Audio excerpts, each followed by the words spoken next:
Press conference by Foreign Minister Motegi will begin. Minister, please. There's one thing I would like to share with you. I would like to share with you our efforts at the Ministry on Business and Human Rights.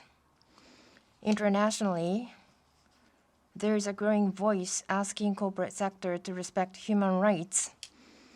Last October, Ministry of Foreign Affairs played a central role in devising action plan on business and human rights by the government of Japan. This action plan points out the importance of introducing and promoting human rights due diligence in the corporate sector. It points out the importance of identifying the risks of human rights infringement, such as forced labor, child labor, and discrimination by the corporate sector, and for corporate sector to take preventive measures and countermeasures. To encourage introduction of human rights due diligence in the corporate sector, we believe that first, it is important to engage in outreach and education on human rights protection. As a part of that, at the end of March last month, on our ministry's website, Business and Human Rights related portal site was launched, and documents have been uploaded. And today, introductory video on the action plan and others was made public. I hope you will take a look later. The budget is limited, and the video is not a fancy video like a Netflix video. But on the website, we would like to promote more information, including links to the United Nations, OECD, and ILO, and would like to provide information that can be of reference to corporations, business associations, and the civic sector. I hope it will be widely used. That is all from me. Those of you with questions, please raise your hand. Once called upon, please come to the nearest microphone, state your name and affiliation before asking your question. Yamamoto-san, go ahead. Yamamoto from NHK. I would like to ask a question regarding the situation in Myanmar. Tomorrow in Indonesia, there's going to be ASEAN leaders meeting, and Myanmar's military leader is said to participate. What kind of dialogue or conversation do you expect to see there? Well, I had a conference call with the foreign minister of Indonesia yesterday. Tomorrow, there's going to be ASEAN leaders meeting. And the chief commander of FRI from Myanmar is to attend, and coordination is underway to accommodate that here. Well, ASEAN is playing a very crucial role with respect to the situation in Myanmar. So the ASEAN leaders meeting to be held, and inclusive of that, Japan strongly supports the initiatives taken by ASEAN. In the first half of this week, Foreign Minister Roxin of the Philippines will be going to Jakarta, I believe, and Foreign Minister Rutono of Indonesia. I had a conference call with him yesterday. The bloodshed continues for the citizens of Myanmar, and this must be stopped immediately. We have agreed with the foreign ministers on this. So we need to see the cessation of violence immediately, a release of detained individuals, a swift restoration of the democratic political system. We have reaffirmed the need for all these. We have to stop the violence. And in Myanmar, dialogue must proceed. And that will contribute to creating a breakthrough for the situation. And ultimately, what vision is Myanmar going to uphold? And I do hope that positive dialogue will take place with respect to those issues. And so I do hope that tomorrow's ASEAN leaders meeting will lead to a breakthrough. And as to the outcome of the leaders' meeting, we would like to study that next week and onward with respect to ASEAN and Western countries. We would like to continue to collaborate with them. Ishinabe from Sankei newspaper. A follow-up question. At the ASEAN summit meeting, Commander-in-Chief Mr. Hlaing will be invited, and there is a concern that this may justify the military's rule in Myanmar. The answer, I believe that on that point, I don't think that is the recognition of any of the ASEAN countries. To achieve a breakthrough in the situation, in that sense, I believe in reality, military and police aspects are important. On the other hand, regarding the coup d'etat and the current status, it is not true that they are accepted. Any other questions? Kato-san? Kato from TV Tokyo. In relation to that, let me ask the following regarding the situation in Myanmar. You've been referring to the meeting as leaders' meeting. When the foreign ministerial was held between Japan and the Philippines was held, I think it was called as ASEAN's meeting, but you're calling it the leaders' meeting? That is because ASEAN is calling the meeting the leaders' meeting. It is organized by ASEAN, and ASEAN is calling it the leaders' meeting. Susilo-san, please. I'm Susilo Richard from Indonesia Tribune News. Regarding vaccine summit, I believe this is wonderful. ASEAN countries, including myself, I'm sure, are in agreement with this. But so what is the current status in terms of coordination and adjustments? Are there countries that are opposed to vaccine summit? The reason for asking this question is that politicization of vaccine it can be an issue for some of the countries. They might want to be friendly with Japan to receive supply of vaccine. In June, vaccine summit will be held, and is your question related to that summit? Yes.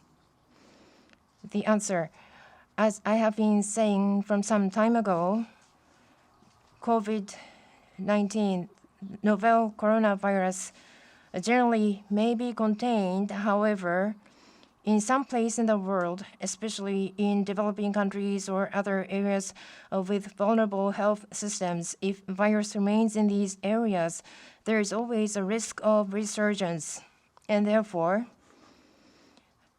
each country is engaged in countermeasures, but at the same time, globally, fair, equitable access to vaccine must be ensured.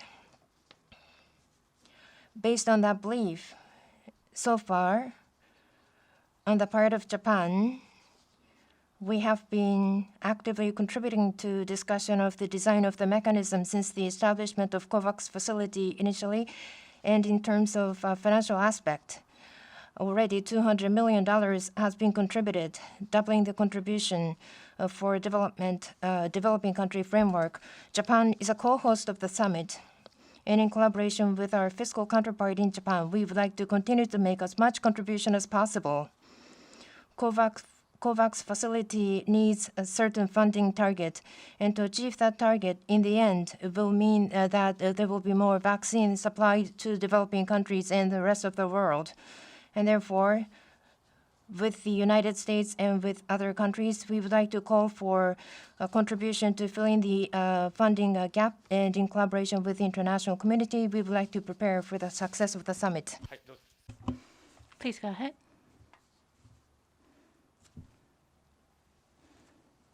Sugawara from Asahi Shimbun. April 21st, Korean court issued a ruling regarding former comfort women. And there was a reference to cooperation amongst Korea, Japan, and the U.S. The ruling this time, how will it impact the cooperation going forward with these countries? And I'm sorry, I don't understand the intent behind the question.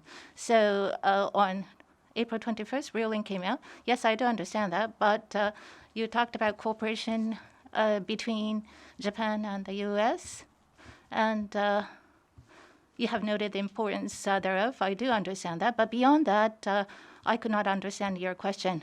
So cooperation between Japan and the U.S. Will that be required in terms of the ruling from Korea this time? What does that mean? Your question is beyond my understanding, I'm afraid. If you can explain what you mean, saying what would concretely impact the bilateral relationship between Japan and the U.S. Otherwise, I don't understand the connection. So if you could explain, I would be able to respond. Well, then, I'll think about my question. Yamamoto from NHK.